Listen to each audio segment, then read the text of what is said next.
Salut à tous, j'espère que vous allez bien. Donc je reviens encore vers vous pour vous parler des choses de cette réalité du visible. Alors, comme je le dis constamment dans mes vidéos, que Salomon dit qu'il n'y a rien de nouveau, ce qui a été, c'est ce qui est et c'est ce qui sera. Et encore le physique est le reflet du non visible. Et Téter, qui est le Père, qui est le Créateur, parle par son verbe tantôt d'une manière, tantôt d'une autre. Et l'on y prend point garde. Alors, toi qui m'écoutes actuellement ou qui va m'écouter plus tard, si tu ne prenais pas garde autrefois, dès à présent, commence à prendre garde par rapport à ce que tu peux voir, par rapport à ce que tu peux entendre. Analyse bien la situation, retiens ce qui est bon et transmets-le à tes enfants afin qu'ils puissent sortir de l'ignorance. Parce qu'il y a une parole qui dit que l'homme, le peuple, la terre périt faute de connaissance. Alors, pour ne pas périr, faute de connaissances, il faudrait que nous soyons initiés, que nous allons dans des temples, nous allons à l'école, nous allons apprendre comment faire pour, voilà, pour sortir de l'ignorance, pour être intelligent, pour réveiller en fait ce pouvoir, ce souffle qui a été mis en nous. Voilà pourquoi aujourd'hui, comme je le dis constamment dans mes vidéos, que nos pères, nos mères dans les temps d'autrefois, quand ils ont eu à s'exprimer, quand ils s'expriment, quand ils s'exprimeront demain, ont toujours appuyé leur dit par des paroles, par des paraboles, par des énigmes, voilà, par des prophéties, est-ce que vous comprenez, pour pouvoir s'exprimer. Et c'est le cas même aujourd'hui. Et c'est ce que nous allons comprendre encore dans cet enseignement-ci. Parce que j'ai toujours dit dans mes enseignements depuis que j'ai commencé que dans ce livre qu'on appelle la Bible, là-dedans, ce sont des paraboles, de Genèse à Apocalypse, ce sont des énigmes. Est-ce que vous voyez? Et ce sont des protagonistes, des acteurs, et des figurants qui sont là également, qu'on a pris pour pouvoir tourner la scène, pour pouvoir jouer le film. Et maintenant, il y a beaucoup qui vont prendre ce livre, ou bien qui vont écouter en fait ce qui sort de ce livre. Et s'ils ne sont pas véritablement initiés, ils ne vont pas comprendre en fait quand on va parler de l'éternel Dieu, on va parler de Dieu, on va parler des entités, on va parler des anges, on va parler par exemple des identifiants comme la terre, l'eau, les bêtes qui ont quatre cornes, beaucoup d'autres choses, d'autres mots en fait qui sont utilisés là-dedans. Mais au fur et à mesure qu'on va avancer dans ce moment, vous entendrez en fait des mots des noms que vous avez déjà même entendus. Mais peut-être que vous ne connaissiez pas la signification. Mais je vous dis que tout est là dedans. Tous ces paraboles, tous ces énigmes-là, il y a des réponses là-dedans. Donc, ce n'est pas l'initiation que nous pénétrons la chose afin de comprendre c'est quoi la signification de tous ces symboles-là que nous pouvons entendre. Mais, comme nous avons parlé par rapport à la vidéo sur l'ancien des jours, nous avons compris que l'histoire qui est de Genèse à Apocalypse, c'est l'histoire de l'homme. L'histoire de l'homme et de la femme, de sa création, ses œuvres, son vécu et également son retour à là où il est venu comme en tant que souffle. Est-ce que vous comprenez? Donc le jugement, dans l'appréciation de sa création, ses œuvres, c'est ce qu'on appelle l'appréciation, c'est un jugement. Est-ce que vous comprenez? Donc c'est ce qui est manifesté dans ce qu'on appelle la Bible. Est-ce que vous voyez? Parce que cet homme-là, dans ses œuvres, il a produit en fait des fruits. Et cet homme-là va représenter un fruit pour le Créateur, va représenter une vigne pour le Créateur. Et on va donner toutes sortes de noms quand les patriarches parlent, quand les parents parlent. Ils peuvent en fait, ils peuvent voyager d'un moment. C'est pourquoi on dit que le Père parle tantôt d'une manière, tantôt d'une autre. Donc les hommes également, la création reproduit en fait ce que le Créateur manifeste. Est-ce que vous comprenez? Donc aujourd'hui, comme vous le savez, prenez vos Bibles, prenez vos cahiers, prenez vos bics et vérifiez après moi par rapport à cet enseignement que nous allons partager aujourd'hui. Et partagez massivement cette vidéo. Mettez également des likes et activez la cloche de notification pour être averti des prochaines vidéos et laissez-nous des commentaires pour qu'on sache ce que vous en pensez également par rapport à ce que nous allons partager. Aujourd'hui, nous allons parler de ce qu'on appelle Mami Wata ou sirène des eaux. Certainement, dans plusieurs pays, il y a un nom différent qui est attribué à ce symbole-là, à cette personnalité, Mami Wata. Est-ce que ça existe vraiment? Est-ce que Mami Wata, la sirène des eaux, tel qu'on en parle dans les quartiers, dans les sous-quartiers, est-ce que ça existe réellement? Ce qu'on a voulu nous faire comprendre, on a toujours voulu mettre la peur dans nous. Vous savez, quand vous ne connaissez pas quelque chose, vous n'avez pas la révélation de quelque chose, c'est normal que vous ayez peur. Et la peur, c'est à cause de... C'est très lointain en fait. Donc, lorsque vous arrivez dans un milieu et que vous ne maîtrisez pas le quartier, l'environnement, il est normal, il y a un sentiment, il y a une émotion qui se manifeste en vous. Tout est en l'homme. Tout est en l'homme. Il y a une émotion qui se manifeste en vous par rapport au fait que vous ne maîtrisez pas en fait le secteur. C'est normal que vous entendez, si vous entendez un petit bruit, votre corps va réagir par rapport à ça parce qu'il ne maîtrise pas encore l'environnement. Il faudrait qu'il s'habitue à cet environnement-là et là, la peur s'éloigne. Est-ce que vous comprenez? Ok. Mais néanmoins, nous allons entrer dans le sujet, dans le vif du sujet, pour comprendre en fait si réellement Mami Wata, ou ce qu'on a voulu nous faire comprendre dès le bas âge, ou même étant adulte aujourd'hui, les gens toujours se disent que Mami Wata existe. Donc vous allez voir par exemple des gens qui font par exemple le culte de vaudou, pour nous faire comprendre que oui, Mami Wata existe. D'autres vont faire le ngondo, d'autres entrent dans l'eau, on dit qu'il a mis l'eau dans l'eau des heures et qu'ils sont là-bas. Mais vous pensez qu'un homme comme moi là va entrer dans une réalité, comme on va dire une mer par exemple de l'eau, il entre là, il fait 1 heure de temps là-dedans, sans toutefois avoir les bonbons de gaz là que les marins portent souvent pour pouvoir entrer dans l'eau. Il met du temps comme ça dans l'eau et il respire. Vous posez la question, mais il fait comment pour respirer? Vous êtes sûr qu'il est vraiment dans l'eau là, ou bien il n'est pas caché quelque part? Point d'interrogation. Mais néanmoins, on va aller dans le livre d'Ésaïe. Très très important. Dans le livre d'Ésaïe 28. C'est un passage qui est aussi important. Ésaïe 28 à partir du verset 9 à 10. Il est dit, mais avant ça, j'ai fait déjà des vidéos pour montrer que l'éternel Dieu, ange, entité sont des hommes. Parce que là-dedans, de Genèse à Apocalypse, on parle de la création de l'homme dans le visible. Donc ça s'adresse aux hommes. Peu importe les noms qu'on va utiliser, peu importe les identifiants qui vont être utilisés, ça s'adresse aux hommes sur la terre. Parce qu'on parle de la faune, de la flore. Soit c'est les animaux, soit c'est les plantes, soit c'est les hommes. Est-ce que vous voyez? Donc ça s'adresse aux hommes. Peu importe la couleur qu'ils vont avoir, que ce soit des néphilim, que ce soit ce qu'on va dire, ils sont des pâles, des rouges, des métis, ce sont des hommes tous sur la terre. Est-ce que vous voyez? Parce que ces métis ou ces néphilim viennent des hommes, des noirs en fait. Parce que même à l'école, on apprend ça que l'Afrique est le berceau de l'humanité.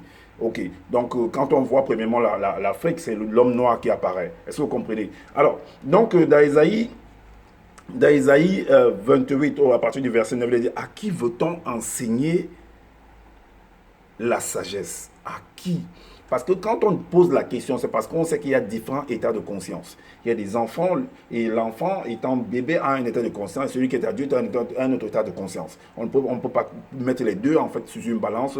Celui qui est plus grand va peser en fait plus que cet enfant-là. Il faudrait que cet enfant-là, qu'il soit initié, qu'il grandisse et tout pour atteindre également l'état de conscience adulte. Est-ce que c'est pourquoi on fait la différence? Alors, à qui veut-on enseigner la sagesse? À qui veut-on donner des leçons? Est-ce à des enfants qui viennent d'être sévrés, qui viennent de quitter la mamelle? Car, dans le verset 10, c'est précepte sur précepte, règle sur règle, un peu ici, un peu là-bas, un peu ici, un peu là-bas. D'où Tété, qui est le Père, parle tantôt d'une manière, tantôt d'une autre, et là on n'est pas en point garde. C'est le mystère des synonymes. Est-ce que vous comprenez? Et maintenant, on va aller en fait dans Apocalypse 17 au verset 15. Apocalypse 17 au verset 15. Ou bien, avant d'aller sur Apocalypse 17, non, on va d'abord dans... un instant. On va aller dans 2 Pierre 3. Parce que vous devez comprendre que tout est fait à base d'eau. Tout. Peu importe le solide, peu importe le corps, peu importe la matière que vos yeux peuvent voir, c'est fait à base d'eau. Est-ce que vous comprenez? Tout est fait. Donc l'être qui est en face de vous est fait d'eau. Entièrement d'eau de la tête jusqu'aux pieds. Est-ce que vous comprenez? C'est ce qu'on apprend à l'école par rapport au changement d'état de la matière. Donc peu importe le changement, la matière, l'état que la matière va avoir, mais elle est néanmoins faite d'eau. Entièrement.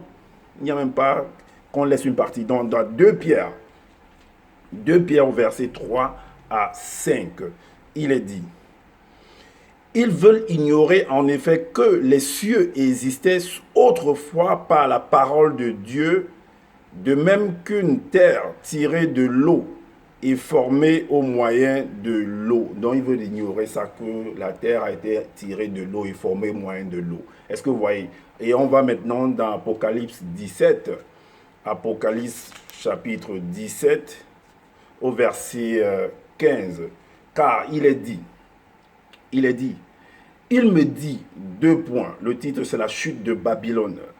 Les eaux que tu as vues, sur lesquelles la prostituée est assise, ce sont des peuples, des foules, des nations et des langues. J'ai fait une vidéo sur l'ancien des jours.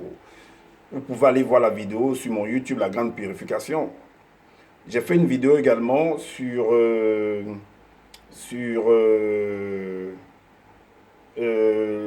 l'ancien des jours, oui, et également sur ce qui se cache en fait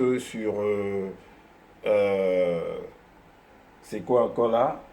On a fait des vidéos sur l'ancien des jours, on a fait des vidéos par rapport à Daniel, par rapport à la vision de Daniel, qu'est-ce qui se cachait derrière? Est-ce que vous voyez? Donc parfois c'est pourquoi il dit qu'il y a des codes, il y a des symboles qui sont utilisés. Si vous n'êtes pas, parce qu'on va dire par exemple qu'on a lu la prostituée, tout ça et tout et tout. Donc quand vous allez entendre ça en fait, parce que il faut faire attention, parce qu'on peut vous faire accepter ce qui est juste, ce qui est bon devant vous, ce qui est la vérité ou ce qui est la véritable loi. On va changer ça en fait en venant expliquer des choses pour vous faire en fait régner cette vérité en faisant croire qu'en fait c'est une mauvaise chose en fait. Il suffit seulement d'utiliser un langage et directement vous allez régner la chose. Est-ce que vous comprenez? Donc il faut faire attention. Donc tout est fait à base d'eau. Allons dans Matthieu 14. Dans Matthieu 14. Matthieu 14. Matthieu 14 au verset 24. Parce que j'ai fait aussi la vidéo sur... j'ai fait la vidéo pour démontrer en fait que celui dont on nomme Jésus-Christ n'a pas apaisé la tempête. Parce que... et j'ai démontré en fait c'est quoi une tempête, ce que ça peut représenter. Mais tel que on veut nous faire comprendre dans les Bibles classiques qu'ils sont allés dans l'eau et puis un ouragan est arrivé là-bas, il s'est mis à secouer et puis il a dit ben, tempête arrête-toi. Ben c'est pas comme ça en fait. C'est pas comme ça. Et j'ai démontré où est-ce que ce récit a été piqué dans le livre de Jonas et dans le livre de Actes par rapport à Paul, par rapport aux voyageurs, par rapport aux marins qui sont sortis parce qu'ils devaient, pour voyager, il faut voir en fait les conditions météorologiques pour pouvoir se lancer. Sinon, parce que la terre, la création est intelligente. Est-ce que vous comprenez? Donc on ne s'avance pas comme ça. Et le Créateur a mis cette intelligence en l'homme, en la femme, pour pouvoir comprendre et lire en fait au travers de la nature. Lire au travers de son corps. C'est comme quand ton corps, parce que le corps vient de toutes ces différentes natures-là. Donc quand quelque chose se manifeste en toi, on doit être capable de pouvoir comprendre ces signaux-là et de savoir quoi en faire pour remédier à la situation. Donc si ce personnage de Jésus qui n'a pas pu apaiser la tempête, mais il va pas marcher sur l'eau, parce qu'il y a aussi une partie, on dit qu'il a marché sur l'eau, que l'eau est là, avec ton corps solide, la physique là, tu montes sur l'eau, tu te mets à marquer des pas, mais c'est pas possible. C'est pas possible, ça n'existe pas dans cette réalité et nulle part dans notre réalité. Est-ce que vous voyez? Marche pas sur l'eau. Alors ici, c'est Jésus marche sur les eaux. Est-ce que vous comprenez? Et dans Matthieu 14 au verset 24, il est dit, la barque déjà au milieu de la mer était battue par les flots. Était battu par les flots. Battu par les flots, car le vent était contraire. Le vent était contraire. Donc il était battu par les flots. On va également dans Actes. Dans le livre de Actes. Vous allez comprendre que voilà, c'est des mêmes récits. C'est des choses qui sont tirées par-ci, par-là. Ils font ça pour faire ce qu'on appelle le christocentrisme, pour centrer tout sur la personne de ce Jésus. Et maintenant, si on ne l'appelle plus Jésus et qu'on vient dire Christ, mais dans dans le livre des Chroniques, on dit bien que ne faites pas du mal à mes oints, à mes Christ dans d'autres versions, à mes élus, à mes messies. Donc, nous tous toi qui m'écoutes actuellement et qui va m'écouter plus tard, que ce soit la femme ou l'homme, nous sommes tous des messies, nous sommes tous des Christ. Est-ce que vous comprenez? Parce que nous sommes issus de cette parole-là. C'est pas seulement, ça ne s'adresse pas à une catégorie de personnes et d'autres personnes, on les marginalise. Non. Sauf que chacun a quelque chose en lui, il faut que ça se développe. Si celui qui refuse de développer méprise cela, ça le regarde. Ça le regarde là, lui seul. Mais moi, je ne me laisserai pas faire. Je viendrai en fait faire ce dont j'ai été manifesté, pourquoi j'ai été manifesté dans cette réalité. C'est de faire savoir, c'est de faire valoir en fait ce pouvoir, ce souffle qui a été, dont j'émane. Est-ce que vous comprenez? Alors, c'est ce que tout homme, toute femme qui est manifestée dans cette réalité du visible doit également produire. Alors, dans Acte 27, à partir du verset, on va lire le verset 1 et le verset 4, Acte 27, il est dit, Acte 27, un instant, Acte 27, le verset 1. Le titre, c'est Départ de Paul pour Rome, navigation et naufrage. Est-ce que vous comprenez? Navigation et naufrage. Alors, donc le verset 1 dit, lorsqu'il fut décidé que nous embarquerions pour l'Italie, on remit Paul et quelques autres prisonniers à un centenier de la cohorte Auguste nommé Julius. Le verset 4 nous dit, parti de là, nous longeâmes l'île de Chypre parce que les vents étaient contraires. Parce que les vents étaient contraires. On a fait une vidéo par rapport, j'ai fait une vidéo par rapport à ça, que ça a été tiré en fait de ce récit-là. Si vous lisez tout le récit, vous allez comprendre pourquoi. Donc maintenant, on va aller dans Matthieu. Parce qu'on nous fait comprendre, on retourne dans Matthieu, mais au chapitre 8. Le chapitre 8, le verset 24. Là, le verset 24, Matthieu 8, verset, c'est la tempête apaisée. Vous voyez, vous allez comprendre que c'est pratiquement, c'est les mêmes choses, c'est la même chose en fait. Mais sauf que là, on dit qu'il a apaisé la tempête. Mais là également, pendant qu'il marchait, les apôtres ont pris peur en fait. Donc il a marché, il a apaisé la tempête. À un moment donné, on dit que là, il a marché maintenant sur l'eau. Allons lire, vous allez comprendre que c'est les mêmes choses en fait. Il ne faut pas qu'on s'embrouille. Nous sommes là en fait pour briser les seaux, pour recadrer les choses, pour mettre les choses sur le contexte, afin qu'on puisse comprendre la véritable histoire, ce qui se cache là-dedans. Parce que c'est fait exprès pour ne pas vous amener à comprendre rapidement les récits, pour ne pas vous amener à comprendre la vie en fait, pour ne pas vous amener à comprendre ce que vous représentez réellement, parce que vous êtes la manifestation, vous êtes la résultante de toutes les natures qui existent, que ce soit spirituelle, astrale et physique. Alors, le chapitre Matthieu 8 au verset 24, il est dit, Matthieu 8, 24, il est dit, le titre c'est Tempête apaisée. Et voici, il se leva sur la mer une si grande tempête que la barque était couverte par les flots. Et lui, il dormait. Donc on veut dire que le soi-disant Jésus-Christ était avec ses disciples et qu'il y a eu en fait une grande tempête. Il y a une grande tempête. Donc rappelez-vous que dans Matthieu 14 au verset 24 également, il y a eu également une tempête. Il y a eu une tempête qui s'est manifestée également. Est-ce que vous voyez? Donc le vent était contraire. Donc les apôtres étaient en train de naviguer. Et maintenant dans Matthieu 8 au verset 24, Matthieu 8, 24, on dit comment ce personnage de Jésus-Christ qui est censé être le berger, le guide, qui est censé être le porte-parole, la voix des sans-voix. Lui, il est en train de dormir pendant que les élèves sont en train de craindre, ils sont en train de pleurer, ils sont en train de se lamenter, que voilà, ils vont mourir. Et voilà maintenant qu'on va dans le livre de Jonas également. On va dans le livre de Jonas, parce que c'est les mêmes récits. Hein? On va dans le livre de Jonas. Un instant. Jonas 1. Jonas 1, à partir du verset 4, il est dit, verset 4 et 5, il est dit, mais l'Éternel, vocation de Jonas, fuite et punition. Mais l'Éternel fit souffler sur la mer un vent impétueux, et il s'éleva sur la mer une grande tempête, le navire menaçait de faire naufrage. Le verset 5 nous dit, les mariniers eurent peur. Les mariniers eurent peur, ils implorèrent chacun leur Dieu et ils jetèrent dans la mer les objets qui étaient sur le navire afin de se le rendre plus léger. Jonas descendit au fond du navire, se coucha et s'endormit profondément. Est-ce que vous voyez? Moi aussi, j'ai eu à voyager, en fait, moi personnellement, j'ai eu à voyager, en fait, dans une très, très grande pirogue. J'allais à Malabo. Et là-bas, il y a eu, en fait,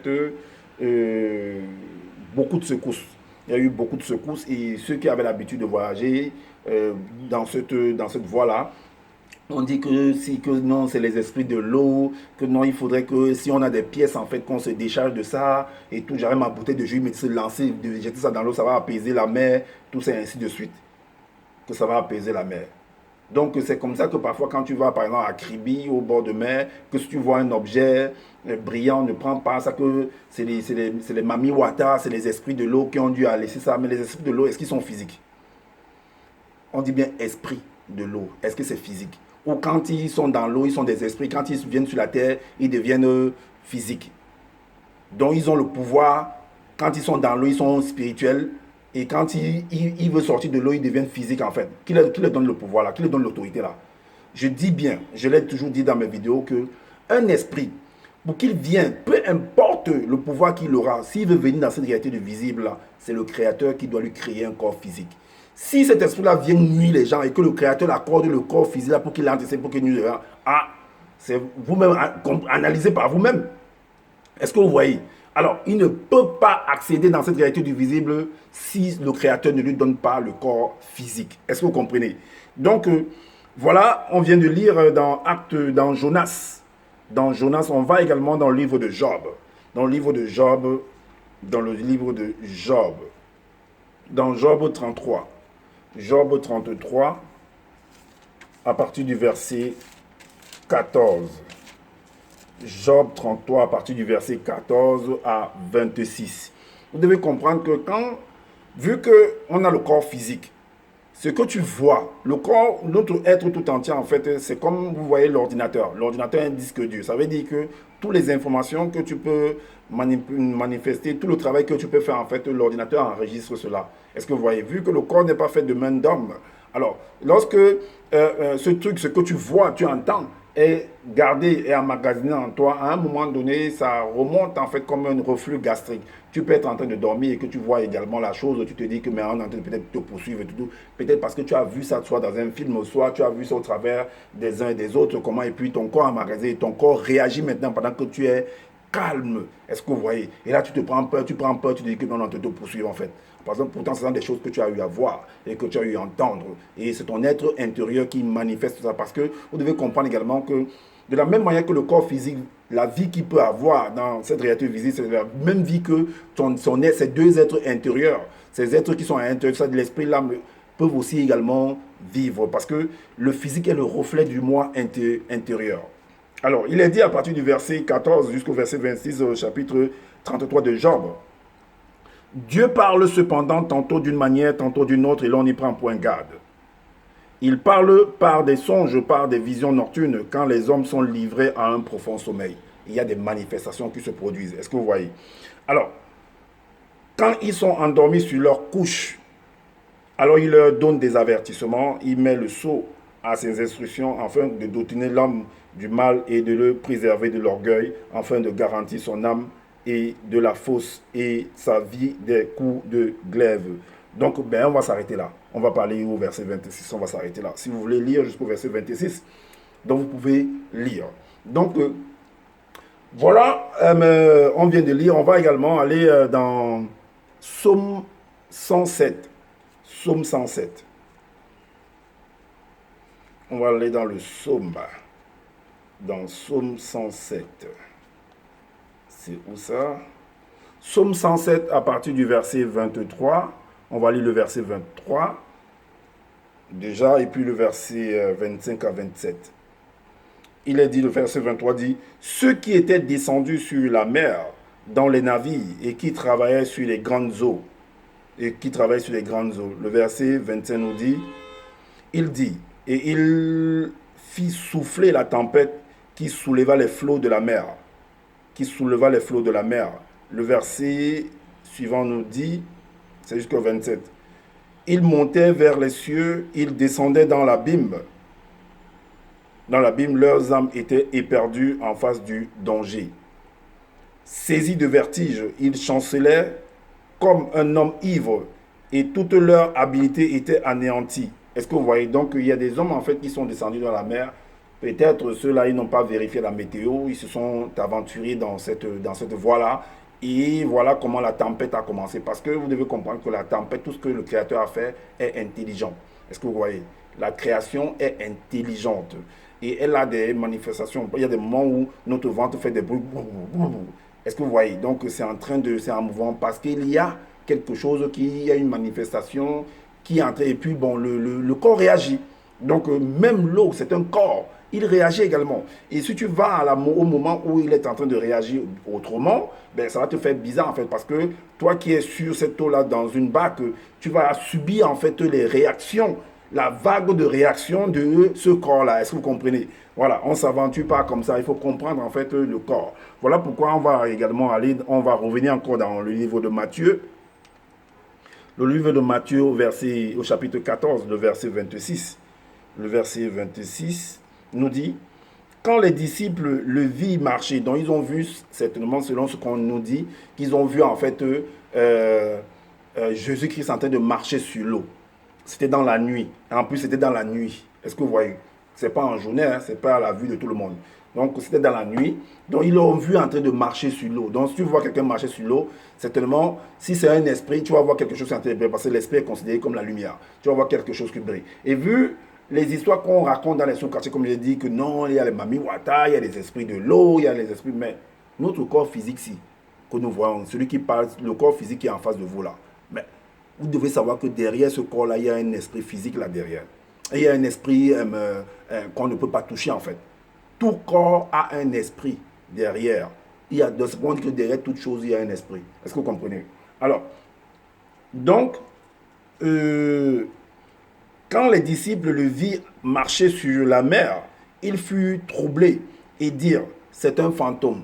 Dans d'autres versions, d'autres vont dire, c'est un esprit. Bon, on dit c'est un fantôme, c'est un sorcier, c'est les Mami Wata. Donc voilà, les Ndjengu, selon, c'est la reine, c'est la mère, c'est la reine des côtes, c'est tout ça, tous les noms qu'on peut donner en fait dans différents pays. En fait, il y a des noms qu'on peut appeler en fait cet esprit-là. Est-ce que vous voyez? Bon, comme on a dit, est-ce que ça existe vraiment? Qui est derrière ce symbole-là ou qui est derrière ce personnage-là? C'est ce qu'on va voir là tout au long de ce partage. Donc, néanmoins, il est dit, quand les disciples le virent marcher sur la mer, ils furent troublés et dirent, c'est un fantôme. Et dans leur frayeur, ils poussaient des cris. C'est pourquoi parfois d'autres personnes vont aller dormir, ils vont rêver, ils vont dire que non, ma mère, si sa mère par exemple est déjà décédée, ou bien son père, ou bien son grand-père, ou bien un membre de sa famille, il va dire, mais la mère est venue me parler, mon oncle est venu me parler, et tout et tout. Mais quel oncle est venu te parler? Quel oncle est venu te parler? Mais tu rigoles ou quoi? Je dis que le corps, parce que derrière notre corps physique, il y a un esprit. Il y a l'âme qui est là également. Et le vécu que tu as eu avec quelqu'un s'est emmagasiné, s'est enregistré à l'intérieur de toi. Est-ce que vous comprenez? Et à un moment donné, pendant que tu es, peut se manipuler, peut réagir également. Et parfois, c'est parce que s'il y a des réactions bizarres à l'intérieur pendant que nous dormons, c'est parce que le sang n'est pas équilibré. Est-ce que vous comprenez? Le sang, votre sang n'est pas équilibré. Il y a un déséquilibre dans votre immunité et ça cause des perturbations et vous commencez à faire comme si vous délirez en fait. Donc, dans le délire là, c'est que vous voyez des visions en fait. C'est une sorte de délire en fait. Est-ce que vous voyez? Parce que j'ai fait une vidéo par rapport à l'explication. C'est quoi le langage spirituel? Le langage spirituel, quelqu'un va te dire que non, il est parti en vision, il a vu, ah mais arrêtez ça. Tu es parti où? C'est ce que tu vois physiquement là que tu es en train d'expliquer, mais dans une autre facette, en faisant croire à l'élève, aux disciples que non, c'est spirituel. Mais c'est physique. J'ai donné des versets pour vous montrer que c'est physique. C'est que, par exemple, les parents qui voyaient, ceux qui sont venus écrire, c'est qu'ils voyaient que c'est physique en fait.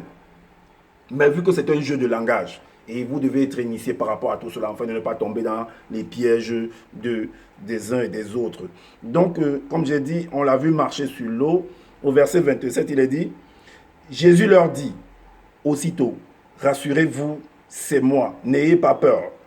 Vous voyez, le disciple, le maître, censé être le maître, il a été marcher sur l'eau, les disciples le voient, ils commencent à prendre peur, que chacun commence à paniquer, la panique totale. que nous sommes finis, nous sommes morts. Il leur dit, rassurez-vous.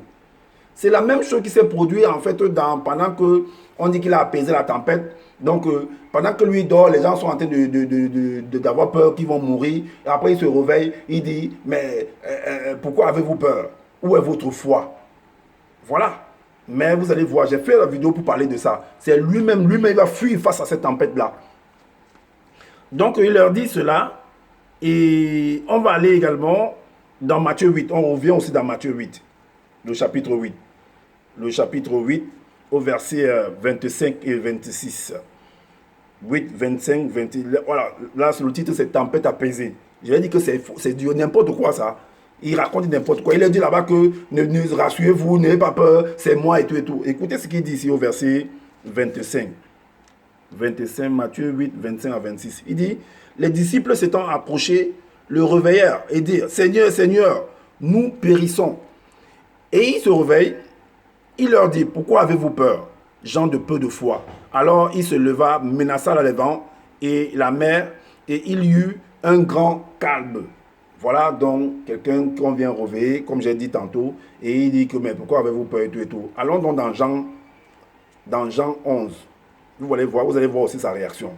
Celui qui dit à l'autre que pourquoi avez-vous peur, comment lui-même il aura peur. Jean 11, à partir du verset 53 à 54. Là, le titre Assemblée du Sanhédrin et décision contre Jésus. Séjour à Ephraïm, dont on a décidé qu'il devait mourir. Et quand il a entendu ça, il a appris ça, ben il a fui. Il est entré en brousse. Il est devenu un maquisard en fait. Est-ce que vous voyez? Il est devenu un maquisard, comme les Oumniobé, tous ces leaders qui se sont relevés pour pouvoir faire face à l'oppresseur. Est-ce que vous voyez? Aux colons. Là, il est dit, dès ce jour, ils résolurent de le faire mourir. Est-ce que vous voyez? Mais vous avez déjà vu quelqu'un qui dit quelqu'un qui va te tuer et vous restez là. L'armée contre toi, tu restes toujours là. Alors, c'est pourquoi Jésus ne se montra plus ouvertement parmi les Juifs, mais il se retira dans la contrée voisine du désert, dans une ville appelée Ephraïm. Et là, il demeurait avec les disciples. Donc, ils ont fui, ils sont partis se retrancher en fait en brousse. Ils ont commencé à vivre là-bas parce qu'on voulait tuer leur maître, parce que le maître a vu qu'il voulait tuer. Mais là, je ne sais pas pourquoi les disciples ne l'ont pas demandé que, mais attends, maître, toi, mais où est ta foi? Où est ta foi? Mais ne t'inquiète pas, tu fais des miracles, non? Tu marches sur l'eau, non? Tu apaises la tempête, non? Toi, tu ressuscites quand tu es mort. Ben, puisque je dis ça parce que l'histoire nous montre que quand on l'a tué, il a ressuscité le troisième jour. C'est du n'importe quoi tout ça. On fera la vidéo par rapport à ça. Quelqu'un qui fuit la mort et il ressuscite le troisième jour, qu'est-ce qui s'est passé réellement là dans cette résurrection-là? Est-ce que vous voyez? Il dit qu'il a fait les miracles, il a rendu les aveugles, un aveugle, il a donné la vue, il a retiré les démons et tout, c'est du n'importe quoi. Ce n'est pas comme ça. N'écoutez pas les choses au premier degré en fait. Ce sont des codes et il y a une signification derrière tout cela. Et si le Père le permet, nous ferons de manière successive un peu des vidéos par rapport à dénoncer, à dévoiler ce qui s'est produit en arrière-plan. Est-ce que vous voyez? Parce qu'il y a le making-of de ce scénario-là. Il y a toutes ces mises en scène-là qui ont été placées, qui sont dans les livres, que beaucoup ne comprennent pas, que nous allons mettre à nu. Est-ce que vous voyez? Donc, alors, voilà dans le truc. On retourne maintenant dans le livre de Jonas. Dans le livre de Jonas au chapitre 1, du verset 6.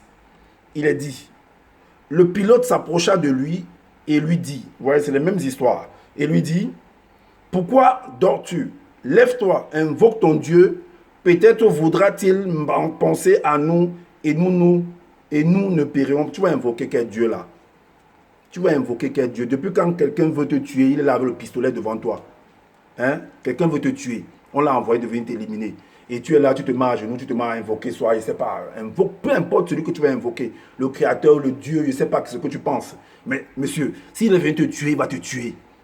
Ça ne va rien changer. Est-ce que vous voyez? Donc, vous avez mal compris ces choses-là qu'on dit que non, il faut prier, vous serez délivré parce que tu as prié, tu es délivré. Non, vous n'avez pas bien compris la chose.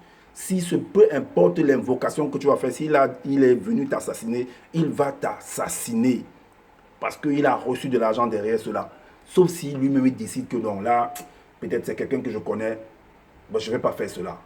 Parce que lui-même, il encourt des risques s'il ne le fait pas. Parce que s'il rentre sans accomplir ce que lui-même, il risque de mourir. La mafia, ça ne rigole pas. Alors, on revient donc dans Psaume 107. On va lire le verset 28. Il est dit, au verset 28, il est dit, et dans leur détresse, ils crièrent à l'Éternel et il les délivra de leur angoisse. L'Éternel, je vous dis que c'est un homme. Ça veut dire qu'il y a un meilleur pilote. Il y a quelqu'un qui peut comprendre, qui peut avoir la connaissance, qui peut avoir la vision de savoir que non, comme il y a les vents, il y a la tempête, n'y allons pas. Ou alors, ils seront de dévier pour que, voilà, de savoir comment manipuler. C'est un peu comme quelqu'un dans la voiture, il manipule bien afin qu'on ne puisse pas avoir accident. Est-ce que vous voyez? Alors maintenant, on va également dans Genèse 1. Genèse 1. Vous devez comprendre, comme j'ai dit, que tout est fait à base d'eau. Tout est fait à base d'eau. On va aller dans le livre de la Genèse, à partir du chapitre 1. Il est dit que la terre, à partir du verset 2, verset 3, la terre était informe et vide et il y avait des ténèbres à la surface de l'abîme. Et l'Esprit de Dieu se mouvait au-dessus des eaux. Est-ce que vous voyez? L'Esprit de Dieu se mouvait, donc ça se mouvait, ça se baladait sur cette eau-là. Donc ça naviguait en fait. Vous allez comprendre que cet esprit-là qui navigue au-dessus des eaux, vous allez comprendre pourquoi on parle que, parce qu'on est venu au début, vous allez comprendre que l'homme en fait, derrière ce corps physique que vous voyez là, il y a un esprit. Et on lui a donné la capacité de fabriquer, comme vous avez vu, des engins, des navires pour pouvoir circuler sur l'eau. Mais ça veut dire ça, il y a beaucoup de profondeur, il y a beaucoup d'explications qu'on peut apporter par rapport à ces différents versets-là. Et alors, au verset on dit, Dieu dit que la lumière soit et la lumière fut. J'ai fait aussi une vidéo pour expliquer ce que ça signifie également par rapport à la création, par rapport à l'accouplement. Est-ce que vous voyez? Par rapport à l'accouplement. Et à la suite, on va également dans le livre de Job. On revient dans le livre de Job, au chapitre 4. Job 4. Job 4, à partir du verset 13 à 14. Il est dit, au moment où les visions de la nuit agitent la pensée, quand les hommes sont livrés à un profond sommeil, je fus saisi de frayeur et d'épouvante, et tous mes os tremblèrent. Donc, pendant que tu es endormi, donc tu ressens en fait des vibrations. Tu te mets l'un de tes êtres, ou alors tes êtres qui sont à l'intérieur de toi, de ton corps physique, commence à entrer en mouvement. En fait, j'ai expliqué qu'il y a aussi le problème de baisse de régime. Il y a un problème de baisse de régime. Quand on entre en fait dans la médecine, il y a une baisse de régime. Ça veut dire que le sang, ton immunité, en fait, tes globules rouges ou blancs ne sont pas équilibrés. Donc, il y a des manifestations pour te montrer qu'il y a en fait une anomalie en fait qui se produit en toi. Et là, ton corps physique également réagit en fait par rapport à ce qui se produit à l'intérieur de toi, pour te signaler qu'il y a quelque chose qui ne va pas. Donc il faut que tu aies trouvé un élément toujours dans la nature qui va venir rééquilibrer en fait cet intérieur. C'est comme on fait pour équilibrer en fait la flore. La flore, que ce soit la flore de la foufoune ou la flore terrestre, la flore de beaucoup de corps. Donc les éléments sont toujours dans la nature parce que l'homme vient de cette nature-là. Donc il faut toujours qu'il aille dans cette nature pour trouver son élément, son antidote, son remède. C'est pourquoi il a dit que par la parole, tu peux tuer, par la parole toujours tu es vivifié. Est-ce que vous voyez? C'est l'esprit qui vivifie. Alors, on revient maintenant, c'est là où j'ai dit tout à l'heure que c'est là où vous comprenez que vous allez comprendre que l'homme lui-même est une entité marine. Parce que tout est fait à base d'eau. Donc l'homme est une entité marine. Est-ce que vous voyez? Tout est contenu dans... Parce qu'on dit que dans Jean 1, tout au commencement était la parole. La parole était un Dieu en fait. Est-ce que vous voyez? Il était avec Dieu. Donc l'homme est une entité marine. Vous allez comprendre pourquoi. Parce que derrière tous ces symboles, tous ces codes, que ce soit la prostituée, que ce soit la bête, tout ça, ce sont, j'ai dit en fait dans un enseignement qui est toujours par rapport à l'ancien des jours, si vous voyez par exemple le livre de Daniel, ce sont des rois, ce sont des organismes, ce sont des gouvernements. Est-ce que vous voyez? Et des gouvernements qui sont parce qu'un gouvernement est accompagné des lois. Parce que même celui dont on nomme le personnage dont on nomme Adam, pour qu'il soit manifesté, il fallait qu'il trouve déjà que la loi était déjà établie. Et c'est à partir de cette loi-là qu'il allait être le mouvement, en fait. Voilà pourquoi dans Genèse, à partir du verset 2, pour vous montrer que l'homme est une entité marine également. Donc, tout comme les poissons et ainsi de suite, donc en disant qu'il y a des esprits qui sont... parce que l'eau également, c'est un corps, c'est une créature également. Est-ce que vous voyez? Et derrière l'eau, il y a également ce corps que tu peux toucher, tu peux prendre cette eau que tu peux toucher. Il y a un esprit derrière. Est-ce que vous voyez? Alors, donc maintenant, les gens vont venir dessiner en fait des choses, vont venir faire des dessins pour des hybridations. Si tu prends un corps X, tu prends un corps Y, tu coupes un corps Y, tu coupes un corps X, tu viens, tu associes en tant que toi architecte ou dessinateur, ou toi qui fais de l'art plastique, tu fusionnes, ça fait ce qu'on appelle une hybridation. Mais une partie de X et une partie de Y, tu as jumelé. Et là, on voit par exemple, si tu vois quelqu'un avec la tête, le corps, le buste d'un homme, et l'arrière en fait comme le corps d'un cheval. Mais parce que tu as coupé une partie du cheval et tu as coupé une partie de l'homme, tu es venu coller en fait, ça fait une hybridation. Ça ne veut pas dire que X n'existe pas. Ça ne veut pas dire que Y, il y a une autre partie de X qui est restée, il y a une autre partie que tu as négligée en fait. Est-ce que vous voyez? Donc, en faisant on vient dessiner comme ça parce que c'est de l'imagination, on fusionne des choses comme on dit, ah ouais, c'est des choses qui existent, mais c'est des démons, mais c'est des sirènes des eaux, on a détruit leur corps et tout. Mais non, c'est faux ça. C'est faux, ça n'existe pas comme ça. Ça n'existe pas comme ça. Est-ce que vous comprenez? Ça n'existe pas, qu'on ne vous trompe pas. Il a coupé une partie de Y, il a fusionné dans son dessin technologique qu'il peut faire, dans son art qu'il peut produire. Et puis voilà. Mais chaque être a son corps entièrement. Est-ce que vous voyez? Il n'y a pas quelqu'un qui naît et il est je sais pas quoi, mi-homme et mi avec la queue du poisson. Ça n'existe pas. Ça n'existe pas. Si vous rêvez que vous avez... on vous a trompé. Votre être, c'est ça qu'il y a une anomalie qui se produit en vous. Il y a quelque chose qui ne va pas en vous. Vous êtes déséquilibré en fait. Ça n'existe pas comme ça. Ça existe si et seulement si le dessinateur, celui qui fait l'art plastique, coupe une partie de l'homme et il vient mettre ici et coupe une partie du poisson et dans son dessin, il jumelle. Et maintenant, quand vous voyez ça dans des films, c'est ce qu'on appelle des effets spéciaux en fait. C'est un montage, c'est ce qu'on appelle le montage. Ça n'existe pas. Maintenant, d'autres nous font comprendre dans les enseignements qu'il y a en fait des êtres mystérieux qui sont descendus sur la terre. C'est-à-dire que tu ne peux pas descendre sur la terre si tu es un esprit, si on ne t'a pas accordé, au créateur ne t'a pas accordé un corps physique. Donc si le créateur sait que vous allez venir comprendre, faire du n'importe quoi, il vous accorde un corps physique, vous venez donc, il vous donne le mandat de venir faire n'importe quoi, ok, tant mieux. Mais maintenant, qu'il y a des êtres qui sont venus, ils se sont accouplés avec les animaux et ça a donné en fait ces êtres bizarres, mi-homme, c'est faux. C'est faux. Tu ne peux pas...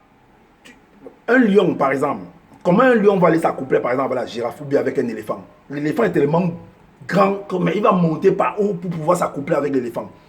Et comment l'éléphant va aller s'accoupler également? Le truc est tellement baqué, ou bien l'éléphant va aller s'accoupler, par exemple, avec un lézard ou bien avec un poisson. Comment l'éléphant va aller s'accoupler avec un poisson? Il va faire comment? Il va entrer dans l'eau là-bas, puis le poisson va sortir de l'eau pour venir. Mais il faut qu'il respire. Est-ce que vous voyez un peu le truc? Maintenant, si c'est dans le cas que vous allez partir en laboratoire, vous allez prélever par exemple la semence d'un éléphant et vous allez prélever par exemple la semence d'un poisson, vous pouvez fusionner, ça ne va rien donner. Je dis qu'il n'y aura pas de fusion par rapport à ça. Ce n'est pas possible. Ça ne peut pas donner un être physique. Cette fusion ne donnera rien du tout. Ça ne donnera rien du tout. Parce que ce n'est pas compatible. Le créateur ne peut pas, ça ne peut pas accepter. Sinon, il y aurait ça actuellement. Les gens feront ça à un éléphant qui est un être qui est mi-éléphant, mi-poisson. On serait en train de voir des choses pareilles. Ça, ce sont des dessinateurs qui font des choses comme ça dans l'art. Mais réellement, ça n'existe pas. Maintenant, on peut accoupler le cheval, par exemple, avec... parce que c'est pratiquement dans le même cadre, en fait. Un cheval avec une autre forme de jument également. Ou alors les ânes entre eux, ou bien le cheval avec une âne. Ça va passer. Ça va produire quelque chose. Parce que c'est pratiquement la même lignée. Mais si tu prends un cheval, tu vas fusionner avec la semence d'un lion, ça ne va rien produire. Ça ne va rien produire. Ça ne va rien produire. Ok. Donc, l'homme est une entité marine, comme je disais. Donc, dans Genèse 2, au verset 7, il est dit, parce qu'on va donner par exemple, on va dire la terre, on va dire par exemple les eaux, l'homme, tout est fait à base d'eau. On a vu ça dans 2 Pierre 3, 5. Alors, donc, l'Éternel Dieu forma l'homme de la poussière de la terre et il souffla dans ses narines un souffle de vie et l'homme devint un être vivant. Et maintenant, on va dans 2 Pierre 5, comme j'ai dit, 2 Pierre 3, 5, on a lu, que voilà, tout est fait à base d'eau. On va dans Psaume 82, verset 6, j'avais dit, vous êtes des dieux. Parce que, on va dire que, on va pas entrer dans l'étude des mythologies, il y a des gens qui ont tellement vu des films, qui viennent faire des vidéos aujourd'hui, ils ont tellement vu des films, ils ont été tellement fans des films, ils ont fait du théâtre également, ils ont fait beaucoup de choses, enfin, ils ont beaucoup appris, ils ont beaucoup lu, et comme moi aussi j'ai beaucoup lu, hein, franchement, je vous le dis, je ne vous le cache pas. Parce que s'il me permet aujourd'hui de venir devant vous pour pouvoir m'exprimer, c'est parce que j'ai lu, j'ai vérifié beaucoup de choses, est-ce que vous voyez? Et je continue à lire, je continue également à vérifier, est-ce que vous voyez? Donc, on ne finit pas d'apprendre. Donc, ils ont tellement lu que quand ils viennent enseigner, ils viennent parler, en fait, ils vont dire qu'ils sont je suis le seul enseignant et tout c'est faux ça. Que non, les femmes ne doivent pas enseigner, mais les femmes enseignent les enfants à la maison. La femme, l'enseignement, c'est un échange entre toi et une autre personne. Quand la femme parle avec un homme, mais elle enseigne, elle dit des choses, et l'homme dit que oui, oui, j'ai compris ce que tu as dit. Donc, ça veut dire qu'elle a enseigné cet homme-là. Et l'homme également vice-versa. Donc, c'est un partage. Les femmes enseignent aux enfants. Les femmes sont maîtresses à l'école, sont maîtresses à l'université, sont des professeurs à l'université. Donc, comme on a dit que la femme doit pas enseigner, comme elle est ton professeur, tu vas dire que non, je n'entre pas dans la classe où il y a une femme qui enseigne. Mais mon cher ami, tu as des problèmes, hein? Tu as des problèmes. Donc, la femme, oui, elle peut enseigner. Elle peut enseigner, elle peut t'enseigner. Je te le dis aujourd'hui. La femme peut enseigner. Peu importe s'ils sont venus écrire que non, la femme ne doit pas enseigner parce que même, ça veut dire que même l'homme ne peut pas enseigner s'il n'est pas encore prêt, s'il n'a pas subi une initiation. Ouais, c'est vrai. Si tu n'as pas subi, tu vas aller raconter du n'importe quoi et tu vas dérouter les gens. C'est dans ce cadre-là qu'on dit que tu ne peux pas enseigner. Est-ce que vous voyez? Donc il faut avoir l'initiation pour être prêt à pouvoir être enseignant. Donc, dans Somme 82, vous êtes des dieux. Oui, vous êtes des dieux. Donc on va faire comprendre à la femme, dans la causerie entre lui, elle et le serpent, mais parce qu'il sait que le jour où vous en mangerez, vous serez comme des dieux. Mais vous l'êtes déjà. Vous l'êtes déjà, mais sauf que c'est pourquoi je disais au début que il y a des choses en l'homme que l'homme lui-même ignore en fait, parce que ce n'est pas encore développé. Parce qu'il n'est pas dans un bon cadre, il n'est pas dans un bon, on va dire ça, dans un bon temple, il n'a pas subi une bonne initiation pour que cela se développe, cela se réveille en lui. C'est tout à fait normal. Alors, donc, Psaume 82, verset 6, vous êtes des dieux, j'avais dit vous êtes des dieux, dans Hébreux 1, 7, il fait de ses anges des vents, il fait de ses messagers des flammes de feu. Mais les anges, entités, ce sont des hommes sur la terre. Je le dirai toujours, ce sont des hommes sur la terre. Il y a des formules qui le prouvent. Si quelqu'un veut dire le contraire, qu'il vienne faire une vidéo, qu'on voit ce qu'il va dire. Alors, donc maintenant, dans Psaume 147, Psaume 147, Psaume 147, un instant.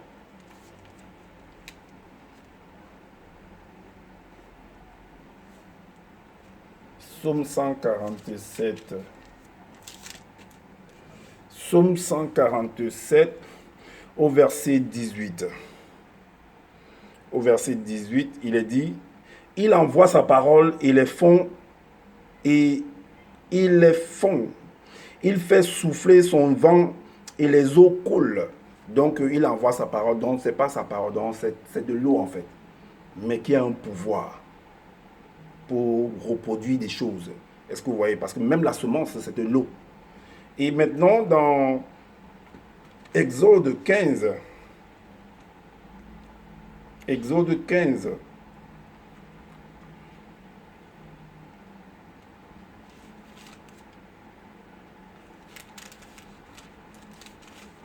Exode 15. Exode 15. Un instant. Exode 15, à partir du verset 10, il est dit, tu as soufflé de ton haleine, la mer les a couverts. Ils se sont enfoncés comme du plomb dans la profondeur des eaux. Est-ce que vous voyez? Donc il a soufflé, comme on a soufflé dans l'homme à partir du verset, à partir de Genèse 2 au verset 7. On a soufflé, donc le souffle, et le souffle c'est un vent, c'est de l'air. Est-ce que vous voyez? C'est une autre matière. Donc on va également dans Genèse, on revient dans le livre de la Genèse. Genèse 1, à partir du verset, vous allez comprendre également plus en profondeur que tout c'est à base d'eau. Tout ce qui existe, nous, le globe terrestre c'est de l'eau en fait. Le globe terrestre c'est de l'eau. Le globe là, c'est de l'eau et nous sommes contenus à l'intérieur. C'est pourquoi j'ai dit tout à l'heure que nous sommes des entités marines. L'homme que vous voyez est une entité. Nous circulons dans cette eau-là, dans ce globe qui est de l'eau. Pourquoi? Genèse 1, verset 6. Dieu dit qu'il y ait une étendue entre les eaux. Une étendue entre les eaux. Une étendue, c'est une séparation, c'est un espace. Mais cet espace-là n'est pas néanmoins vide, c'est toujours de l'eau qui est là. Donc il y a quelque chose qui s'ouvre là. Mais l'étendue, c'est la partie ici, c'est de l'eau. Et la partie qui est en bas là, c'est de l'eau. Mais là, il y a cet espace-là, c'est toujours de l'eau. Dieu dit qu'il y a une étendue entre les eaux et qu'elle sépare les eaux d'avec des eaux. Tu as vu? L'eau d'avec l'eau, l'étendue est là. Et l'eau est là, l'eau en bas. Donc, verset suivant, 7. Et Dieu fit l'étendue et il le sépara. Et il sépara les eaux qui sont au-dessous. Donc en bas. De l'étendue d'avec les eaux qui sont au-dessus, en haut. Donc, ce que vous allez appeler peut-être ciel, là, c'est de l'eau. En bas également, c'est de l'eau. D'avec les eaux qui sont au-dessus de l'étendue, et cela fut ainsi. Et le verset suivant, le verset 9. Dieu dit que les eaux qui sont en au-dessous du ciel se rassemblent en un seul lieu et que le sec paraisse, et cela fut ainsi. Dans ce sec-là, en fait, c'est toujours de l'eau, mais sous la forme sèche. Est-ce que vous voyez? Donc, on va dire la terre là où nous marchons, là où nous mettons nos pieds, c'est toujours de l'eau. Et à la suite, on revient encore maintenant dans le psaume, on va dans le psaume 104 au verset 9. Psaume 104. Psaume 104. Le verset 9. Il a dit, tu as posé une limite que les eaux ne doivent point franchir, afin qu'elles ne reviennent plus couvrir l'homme. Mais ça n'empêche pas que quand l'homme, parce que l'homme est fait à base d'eau, mais le jour où il veut venir t'envahir, il vient t'envahir. C'est vrai qu'il y a des limites néanmoins, parce que la loi est faite de telle sorte qu'on ne vient pas empêcher l'autre de vivre. Mais il y a des moments où, quand l'autre, ça ne va pas, tu viens l'envahir. Parce qu'il y a aussi cette manifestation en l'homme, il y a cette loi qui est en lui. Donc l'eau, les eaux qui sont là, également la mer qui est là, le jour ça décide, ça vient faire l'inondation.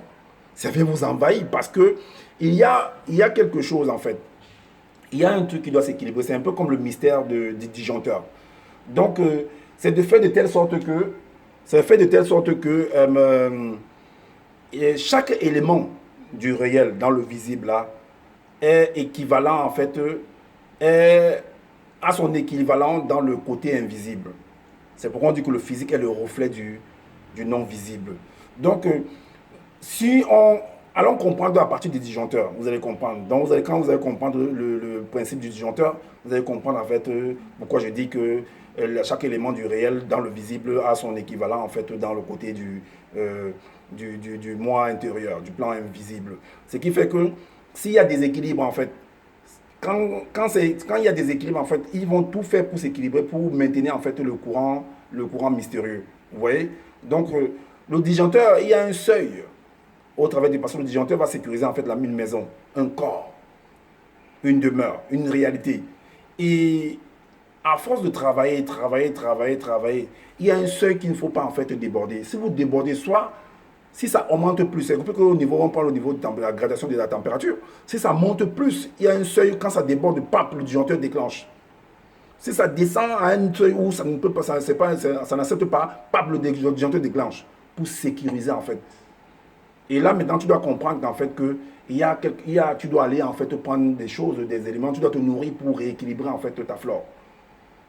Donc, c'est un peu ça. Donc, la nature est tellement intelligente, comme je disais, qu'il y a des débordements qui sont manifestés par les uns et les autres dans cette réalité. Que la Terre, l'eau, en fait, chaque élément va vouloir réagir, en fait, pour équilibrer, pour maintenir l'équilibre, en fait, la fluidité du courant mystérieux. Est-ce que vous voyez? Donc, c'est par rapport à ça. Et maintenant, on va comprendre la symbolique de la vision de Jean. Parce que dans le livre de Jean, on parle de la prostituée, on parle d'une femme qui était assise sur une bête, on parle des cornes et tout. On a déjà fait des vidéos par rapport à l'Ancien des jours, on a fait des vidéos par rapport à l'histoire de Daniel et tout pour montrer en fait ce que ça représente, que c'est des rois, c'est des gouvernements. Est-ce que vous voyez? C'est des entreprises, c'est des entités. Et c'est une qui est accompagné de beaucoup. Et c'est ce qui régit ce gouvernement, ce pays, ce territoire, c'est des lois. Et pendant que le gouvernement en place, en exercice, est là, vous allez obéir à la loi qui vous apporte. C'est pourquoi on compare ça également à une coupe de vin. Et parce que la population va représenter en fait des raisins, des fruits qu'on doit presser pour que c'est des bons raisins pour que le roi puisse boire. Donc il s'assure que le peuple obéit à la loi qu'il les apporte. Donc, tant que la loi n'est pas respectée, ça veut dire que le vin n'est pas bon, il ne peut pas consommer, il ne peut pas accepter, il ne peut pas valider en fait cette population. Vice versa. La population ne va pas aussi vouloir valider en fait le roi. Et ça va créer des manifestations. Mais sachez que aussi où il y a les manifestations de la population, le roi également va envoyer l'armée pour pouvoir rééquilibrer les choses. Donc, le symbole, on va se poser la question, bon, vu que par rapport, on dit, cette femme-là, on dit que c'était une sirène des eaux. On va donc voir si c'était vraiment une sirène des eaux. Parce que nous, on a démontré déjà, on a commencé à démontrer que ça n'existe pas en fait. Parce que c'est l'homme qui est une entité marine. Et chaque corps a un esprit derrière. Donc même l'eau a un esprit derrière. Est-ce que vous voyez? Mais ce n'est pas que tu vas te plonger dans l'eau et tu vas aller voir cet esprit-là là-bas dans l'eau. Non, tu ne vas pas voir ça. C'est comme si tu entres dans mon corps. Quand je vais à l'hôpital, par exemple, on ouvre mon ventre, tu vas voir mon esprit à l'intérieur, tu ne vas pas voir, tu ne vas jamais voir mon esprit. C'est pas possible. Tu ne vas pas voir mon esprit. Tu vas faire comment pour voir ça? Le docteur ne va pas voir mon esprit. Est-ce que vous comprenez? Tu ne vas pas voir son esprit. Si tu l'opères, tu ouvres mon ventre, tu ne vas rien voir. Tu vas voir toujours les organes, des organes physiques. Tu ne verras pas mon esprit. Ok, mais tu peux voir la manifestation de mon esprit au travers de mon corps. Parce qu'il y a un souffle, il y a une intelligence qui a été introduite à l'intérieur de ce corps-là. Donc, était-ce une sirène des eaux ou une Mami Wata par rapport à la vision que Daniel, soi-disant que Daniel a vue? C'était ça. Parce qu'il y a dans l'armée ou dans la police, quand il y a souvent des manifestations, c'est pourquoi on dit qu'il y a des bateaux, par exemple, qu'on va donner le nom de Satan. Mais derrière le mot Satan, là, il y a un appareil. Et derrière cet appareil, il y a toute une entreprise qui ont fabriqué cet appareil-là. Et c'est des lois qui ont permis de pouvoir fabriquer cet appareil. Il y a une voiture, un camion là qui verse souvent de l'eau quand il y a des manifestations. On appelle ça Mami Wata, la mer de l'eau. Donc elle sort le bout, comment à te verser, avec une pression terrible. On appelle ça Mami Wata au Cameroun. Je ne sais pas si chez vous, vous appelez aussi ça comme ça. Ailleurs, je veux dire. Donc, était-ce vraiment une sirène des eaux? Donc, allons dans l'Apocalypse, dans le livre d'Apocalypse. Apocalypse 17. Apocalypse chapitre 17. Chapitre 17. Ok. Donc, à partir du verset 3. À partir du verset 3, le verset 4. Le verset 3 nous dit, le titre c'est la chute de Babylone. Il me transporta en esprit dans un désert. Et je vis une femme assise sur une bête écarlate. Ce sont des énigmes en fait. J'ai dit ce sont des devinettes. Si vous ne connaissez, si vous n'avez pas la révélation là, si vous ne savez pas où le truc est placé, c'est la révélation qui est cachée à travers tous ces identifiants, tous ces noms qu'on peut donner là, vous allez vous perdre. Ça va vous faire détester d'autres personnes, croyant que, en fait, si à cause de l'incompréhension en fait, de la méconnaissance des choses, vous allez vous mettre à détester en fait une tierce personne. A dit que non, celui-là c'est ceci, ça veut dire cela et tout, sans savoir réellement ce qui est caché derrière. La signification véritable. Et je vis une femme assise sur une bête écarlate, pleine de noms de blasphème, ayant 7 têtes et 10 cornes. Est-ce que vous comprenez? Et 10 cornes. Verset 4, il dit, cette femme était vêtue de pourpre et d'écarlate et parée d'or. Donc, parée d'or, de pierres précieuses et de perles. Et de perles. Elle tenait dans sa main une coupe d'or remplie d'abominations et des impuretés de sa position. Donc, même Beyoncé a fait un clip par rapport à ça et on a directement dit que, ah ouais, donc c'est le mot, on a commencé à donner en fait tous les dons qu'on pouvait donner sur elle. On dit que non, c'est la sorcellerie, c'est ceci, c'est cela. Mais vous a dupé en fait. Vous avez, parce que vous avez lu, vous avez eu une mauvaise information. D'autres sont venus interpréter comme ils veulent les tuer et tout. Parce qu'elle est venue reproduire en fait ce qui est écrit là. Elle a vendu en fait c'était un fonds de commerce en fait. Et elle a vendu, et elle a son argent. Et nous qui sommes partis interpréter, regarder le film, et nous sommes toujours là des pauvres. Et elle, même si elle n'est plus là, sa génération ne sera pas pauvre. Est-ce que vous voyez? Sauf si il dilapide en fait ses biens. Et c'est comme ça que les gens profitent en fait de petits faits divers, des petits énigmes pour faire leur buzz avec. Alors, on va donc dans le livre de Daniel pour comprendre encore plus en profondeur ce que ça veut dire. On va aller dans le livre, on retourne dans le livre de Daniel parce que on parle de Babylone, de la chute de Babylone. C'était le titre dans l'Apocalypse. On va aller dans le livre de Daniel à partir du verset 7 au verset 7. On va commencer au verset 7. Il est dit, après cela, le titre dans c'est la vision de Daniel, les 4 animaux. Dans d'autres versions, 4 animaux, dans d'autres versions, Zacharie, on dit les 4 vents. Donc c'est comme ci, comme ça. Après cela, je regardais pendant mes visions nocturnes et voici, il y avait un quatrième. Celui qui vient écrire, en fait, c'est des choses qu'ils ont vues physiquement. Ce qui vient écrire, quand il vient écrire, là, ils ont l'art d'écrire. Donc, il va utiliser les éléments de la nature pour pouvoir camoufler, on va dire, identifier telle personne.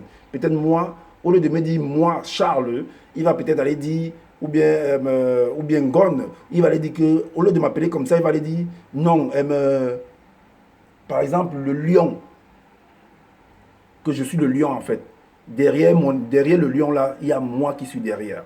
Est-ce que vous voyez? Et terrible, épouvantable et extraordinairement fort. Il y avait de grandes dents de fer. Il mangeait, brisait et il foulait aux pieds ce qui restait et il était différent de tous les animaux précédents et il avait 10 cornes.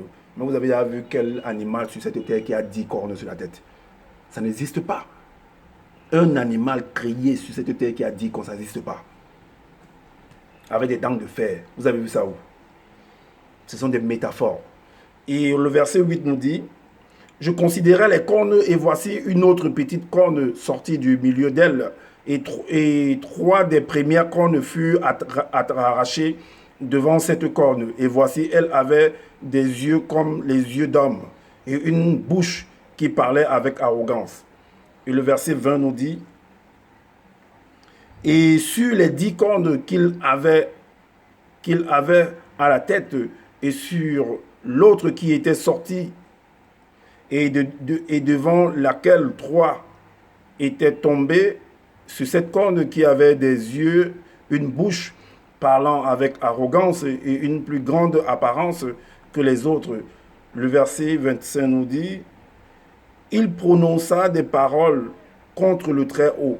Le Très-Haut, peu importe, c'est le Très-Haut en fait, ce sont des rois. Ce sont des grandes personnalités dans cette réalité du visible. Est-ce que vous voyez? C'est des titres qu'on attribue en fait, par exemple, le roi, le sultan, le Très-Haut, le Seigneur, l'Éternel, le Dieu. Ce sont des hommes sur la terre. Le maréchal, est-ce que vous voyez? Le pape, le souverain pontife, le sacrificateur, tout ça, les prêtres, ce sont des titres sur la terre. Ce sont des hommes. Et le Très-Haut, il opprimait les saints du Très-Haut et il espérera changer les temps et la loi. Et les saints seront livrés entre les mains pendant un temps des temps et la moitié d'un temps. Vous voyez, toujours des cordes, des énigmes en fait. Parce que les saints en fait, c'est des hommes sur la terre qu'on considère que voilà, ce sont des saints. C'est une façon d'écrire en fait. Est-ce que vous voyez? C'est une façon d'écrire. Et maintenant, dans le livre de Daniel 11, Daniel 11 au verset 36 dit, le roi fera ce qu'il voudra. Donc c'est de ce roi-là. Donc de cette bête, de cette femme prostituée, tout ça, derrière ça, ce sont des rois de la terre. Est-ce que vous voyez? On peut dire d'un homme qu'il est prostitué également, on peut dire d'une femme qu'elle est prostituée. Donc ce sont des rois sur la terre ou des reines sur la terre. Le roi fera ce qu'il voudra, il s'élèvera et il se glorifiera au-dessus de tous les dieux. Et il dira des choses incroyables contre le Dieu des dieux. Il prospérera jusqu'à ce que la colère soit consommée, car ce qui est arrêté s'accomplira. Est-ce que vous comprenez? Maintenant, on va aller dans Deutéronome, parce que la bête que Daniel a vue avec, la prostituée sur la bête dans un lieu de désert, ça représente en fait toujours un roi avec la loi, un gouvernement en fait qui a ses lois, qui vient en fait fait consommer cette loi. Cette loi en fait va représenter des raisins, un vin qui va venir donner à la population. Et maintenant, si la population ne veut pas marcher, il y aura par exemple la colère du roi qui va se manifester. D'autres vont dans deux versions dire l'éternel des armées va se manifester, parce que c'est un peu l'exemple du Covid. Par exemple, on demande à tout le monde de se vacciner, d'avoir des passes sanitaires. Si tu n'as pas, tu ne peux pas entrer par exemple dans un supermarché, comme je le vois actuellement. Mais quand on t'empêche d'entrer dans un supermarché, qu'est-ce qui se passe? Tu as la colère. Tu ressens en fait la colère de l'autorité en place, du gouvernement en place, au travers de ce vigile, au travers de ce policier qui est devant, de cet homme de l'armée qui est là devant toi. Donc tu as comme une inflammation en fait. Ça boule en toi. C'est cette ardente colère de l'éternel des armées, du roi, du gouvernement. Donc dans le livre de Deutéronome, au chapitre 6, le chapitre 6, verset 7 à 9, il est dit, tu les inculqueras à tes enfants et tu les en parleras quand tu seras dans ta maison, quand tu iras en voyage, quand tu te coucheras et quand tu te lèveras. Tu les liras comme un signe sur tes mains et ils seront comme des frontaux entre tes yeux. Verset 9, tu les écriras sur les poteaux de ta maison et sur les portes. Est-ce que vous comprenez? Et Proverbe 14. Proverbe 14. Proverbe 14 au verset 15. Il est dit, l'homme simple croit tout ce qu'on dit, mais l'homme prudent est attentif à ses pas.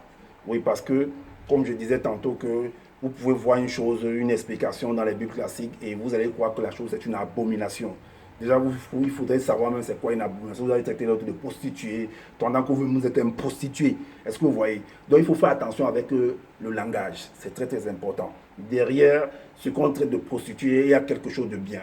Donc, même c'est toi qui es dans le gouvernement, qui est présent aujourd'hui, tu feras des choses que les autres n'accepteront pas. Est-ce que vous voyez? Donc, c'est vice-versa. Voilà pourquoi dans 1 Jean également, 4.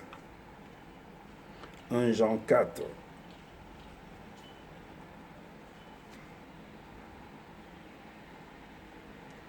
Dans 1 Jean,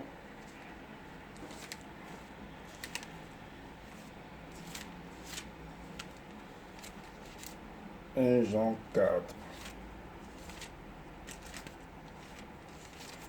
Un instant, 1 Jean 4, 1 Jean 4, verset 1. 1 Jean 4, 1, il dit, bien-aimés, n'ajoutez pas foi à tout esprit, mais éprouvez les esprits pour savoir qu'ils sont de Dieu, car plusieurs faux prophètes sont venus dans le monde pour venir expliquer les choses, pour venir embrouiller les choses, disperser les choses. Donc, il faut examiner, parce que derrière toute chose, il y a un esprit. Donc voilà pourquoi il faut examiner les esprits, il faut les mettre au feu, à l'épreuve pour savoir quel esprit est derrière. Qu'est-ce qui se cache derrière prostituée, bête, écarlate, 10 cornes, tout ça et tout, parce que derrière chaque chose, il y a un esprit. Est-ce que vous comprenez? Alors, là maintenant, pourquoi une coupe d'or? Puisqu'on a parlé déjà, on a un peu abordé ce sujet. Pourquoi une coupe d'or à la main de cette femme-là, de cette prostituée? Parce qu'on dit qu'on a bu, on a bu de son vin. Elle est venue donner en fait du vin et tout et tout. Donc voilà, et la population a bu de son vin. Ils sont restés ivres, tout ça et tout. Ça représente la loi. Ça représente la loi. Comme dans Deutéronome 6, à partir du verset 7 à 9. Est-ce que c'est un gouvernement qui doit, pendant son règne, doit faire valoir Voilà, c'est un peu comme Joe Biden quand il est venu. Il a balayé tout ce que Donald Trump avait fait et il a mis sa part avec son gouvernement. Donc dans Jérémie, dans le livre de Jérémie, partie du verset 5, du chapitre 51.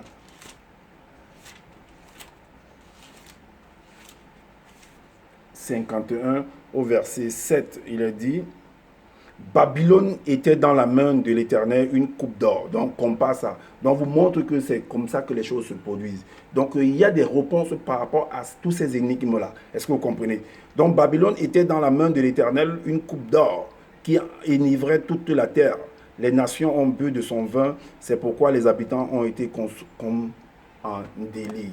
Parce que là, maintenant, nous sommes en train de se vacciner. Nous sommes en train de avoir des passes sanitaires. Ça veut dire que nous sommes en train de boire de ce vin-là. Et ce vin-là, en fait, travaille en nous. Ça nous secoue, en fait. Est-ce que vous voyez?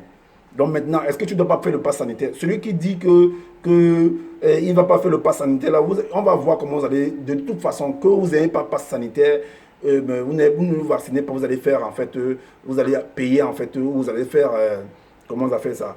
Les trucs PCR. Mais si vous ne le faites pas, vous ne voyagez pas. Vous n'allez pas vous déplacer. Vous serez obligé de respecter, en fait, le gouvernement en place. Peu importe ce que vous pensez. Ou vous êtes premier né, deuxième né, je ne sais pas quoi, ce que vous voulez, quel titre vous voulez vous donner. Vous allez sauf que respecter ça. C'est comme ça. Même si c'est vous qui étiez là présent, vous devez faire pareil. Alors, dans Jérémie 25, Jérémie 25. Jérémie 25 au verset 15 à 18. 25, 15 à 18. 25, 15 à 18, il est dit: car ainsi m'a parlé l'Éternel, le Dieu d'Israël. Prends de ma main cette coupe remplie de vin, du vin de ma colère, et fais-la boire à toutes les nations vers lesquelles je t'enverrai. Je t'enverrai. Ils boiront et ils chancelleront et seront comme fous à la vue du glaive que j'enverrai au milieu d'eux. Et je pris la coupe de la main de l'Éternel et je la fis boire à toutes les nations vers lesquelles l'Éternel m'a envoyé. À Jérusalem et aux villes de Juda, à ses rois et à ses chefs, pour en faire une ruine, un objet de désolation, de moquerie et de malédiction, comme cela se voit aujourd'hui. Alors, on va dans Isaïe 5. Isaïe 5. À partir du verset 7, il est dit, le titre c'est la vigne. La vigne de l'Éternel. La vigne de l'Éternel des armées, c'est la maison d'Israël. Et les hommes de Juda, c'est le plan qu'ils chérissaient. Ils avaient espéré de la droiture. Et voici du sang versé. De la justice, et voici des cris de détresse. Daniel, on retourne à Daniel. Le livre de Daniel. On retourne à Daniel, chapitre 3. Chapitre 3. Pour faire une conclusion par rapport à tout ce que nous avons pu citer, parce que derrière ce qu'on appelle Mami Wata, sirène des eaux, c'est un homme. C'est juste un code, c'est un gouvernement. Est-ce que vous comprenez? Parce que vous n'allez pas entrer dans l'eau, vous allez voir un esprit là-bas de l'eau. Sinon, ça veut dire que on nous fait comprendre que Jonas est tombé dans l'eau. Mais attends, tu tombes dans l'eau sans bonbonne de gaz, tout ça, et tu vis. Et qu'un gros poisson l'a englouti. Si un gros poisson t'a englouti, tu meurs. Tu ne vas pas respirer, en fait. Tu meurs. Ça, ce sont des fantasmes, ce sont des histoires, en fait, fantasmagoriques. Est-ce que vous voyez? Ce sont des mises en scène, ce sont des montages, en fait. Est-ce que vous voyez? Qu'il a vu des êtres de lumière. Mais pour voir un être de lumière, il faut toi-même être un esprit. Donc il faut que tu sortes de ton corps, tu deviens un esprit tout simple, pur et simple, pour pouvoir voir. Mais tu es là avec ton corps physique, tu vois quel esprit physiquement? Dans l'eau, c'est physique. Hein? Et si tu vas dans l'eau sans bonbon, tu vas mourir. Parce que l'air, tu ne pourras plus respirer en fait. Même ceux qui font l'apnée, quand ils descendent, il y a un seuil où il ne faut pas déborder, sinon tu exploses. Parce que la pression là-bas, tu ne peux pas la supporter. Est-ce que vous voyez? Donc si Des gens entrent dans le Ngondo, ils font dans le Ngondo, on dit que quelqu'un est entré dans l'eau et tout. C'est vrai, il y a des gens qui marchent sur le feu, mais pendant combien de temps? Il y a des gens qui vont se mettre en lévitation pendant combien de temps? Ils ont des petits gris-gris, des écorces qui vont mélanger tout et tout pour pouvoir supporter en fait. Il y a des gens qui prennent des couteaux. J'ai vu ça des gens du Nord. Ils se mettent le truc, mais ils ont mis des gris-gris. Mais sinon, pourquoi quand ceux qui mettent des gris, quand on tire l'arme sur toi, pourquoi ça te prend? Ceux que je vois au sud-ouest, ils sont tombés, qu'on a tué les enfants qu'on a tués au sud-ouest là-bas, ils avaient bien des gris-gris à coucher sur eux. Mais pourquoi on a tiré, c'est passé? Donc, vous avez des gris-gris et les colons sont venus. Vous pouvez entrer dans l'eau, vous avez les esprits dans l'eau. Les colons sont venus, ils ont pu vous déposséder de vos terres. Ils ont pu vous tuer. Tu dis que tu te ressuscites, tu fais des miracles, mais on a pu te tuer néanmoins. Mais moi, je fais des miracles. Je peux disparaître, tu ne vas jamais me tuer. Je ne te donne même pas l'occasion que tu me tues. C'est moi, avant que moi je t'ai déjà tué. Si je peux disparaître. C'est un peu comme le film de Schwarzenegger. Où le chef bandit, le monstre là, il disparaît. Quand il apparaît devant toi, fou, il te tue directement. Il ne va jamais accepter que tu le tues. Est-ce que vous comprenez? Donc, ce sont des histoires dormies debout, tout ça. Alors, donc, vous allez comprendre que c'est un gouvernement. Et derrière ce gouvernement, il y a une loi. Et c'est pourquoi le roi Nebuchadnezzar, au travers de la statue qu'il va mettre, la statue sera représenter la loi, en fait, qui va établir, lui et son gouvernement, pour que le peuple puisse respecter. Donc, il va demander que la population puisse s'incliner devant ce loi, parce que personne n'est au-dessus de la loi. Et celui qui va refuser d'obéir à cette loi-là aura, en fait, va subir sa colère. Est-ce que vous comprenez? Voilà pourquoi on va dans Daniel. Dans l'étude de Mami Wata, c'est du n'importe quoi. Ce sont des hommes qui sont derrière tout ça. Ça n'existe pas que tu vas aller dans l'eau, tu vas voir quelqu'un, Mami Wata, ou que tu vas dormir, on est en train de fouetter quelqu'un, Mami Wata, sirène des eaux, c'est du n'importe quoi. On vous a trompé. Ce sont des hommes qui sont derrière toutes ces choses-là. Et derrière un homme, il y a un esprit.